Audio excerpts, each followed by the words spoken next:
recording a little video, just so we can share that with some of the other supporters for the Lakota Solidarity March. But so let's see. I'm on the phone presently. People who are looking at this in the future, with one of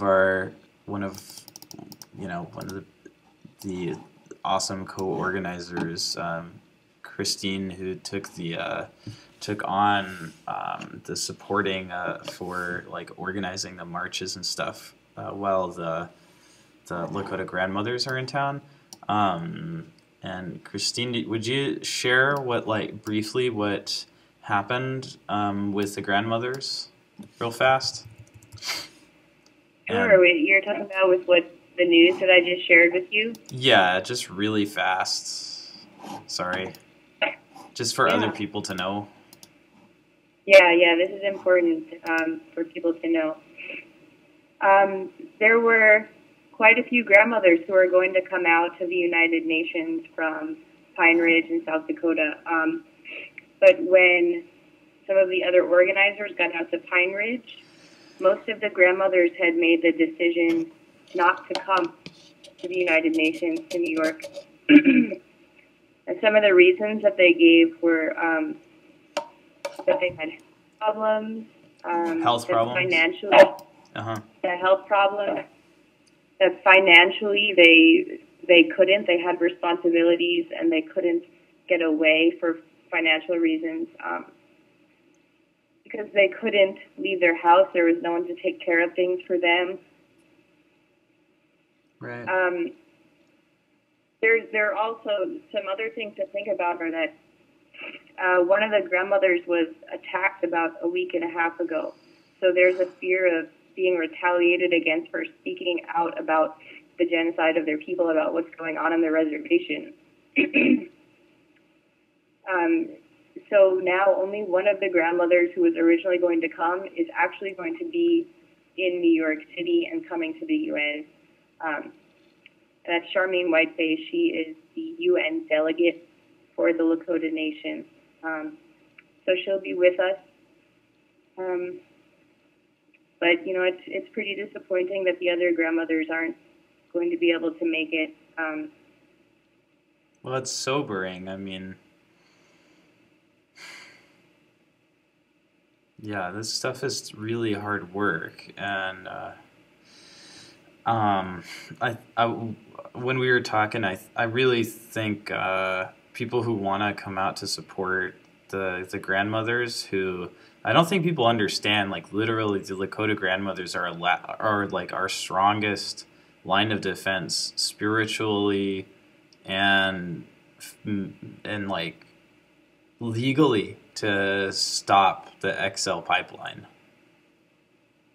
And they've really gone through a lot. Like they've really put a lot on their line over a year ago when they started like stopping the trucks from bringing in materials back and forth over their territory. And if we can show them some gratitude besides just our presence, like having a real big presence, and to recognize like some of them have been hurt, like one of them has been hurt and attacked for even raising a voice about hundreds of years of genocide, is hard to stomach. But I think a lot of people don't know like really what the reality of this is. So if that could, I think that's like one of the greatest things that could happen is if any of us can bring a gift for the grandmothers that couldn't make it, and thanks for the grandmother who can. Yeah, I need like a letter. Yeah. Some of the saying we support your matriarchy. We support the renewal of your leadership would be really helpful and encouraging because they've faced so much retaliation and discouragement and hard times. Yeah. And this also makes me think we really need to be thinking about long-term support networks to support them in renewing their matriarchy and in stopping the practices that are destructive to them. It's not going to be, just a one event sort of thing. We have to think about more long-term support. Yeah. But these events coming up the next few days are a start and a way to get connected and to start talking about how we can do that. Amen. And that's an important one. These first ones are very, very, very, very fragile and important and require a lot of care and prayer. So I hope that I'm just going to share this, and hopefully that can be a quick education for some people. And I mean, thank God for some of the Global Rev guys are going to provide some recording equipment. There's a couple of people, Matt Hoppard, who are going to help with spreading the actually documentation and everything like that. And I mean, this will be important for us as a community in New York to really to show, true support, not even just physically, if there's a heartfelt, I'm going to be thinking about that in this sweat lodge, what would be a good gift from my community. But we can all think about that for all of our communities, be it family or whatever. So yeah, because we got to rally behind the grandmothers, man. They're not screwing around. No, they're not. No, man, they're freaking awesome. And I can't begin to describe how honorable, how holy it was to even see the re-signing of the international treaty to protect sacred lands against the XL pipeline and tar sands. Jesus.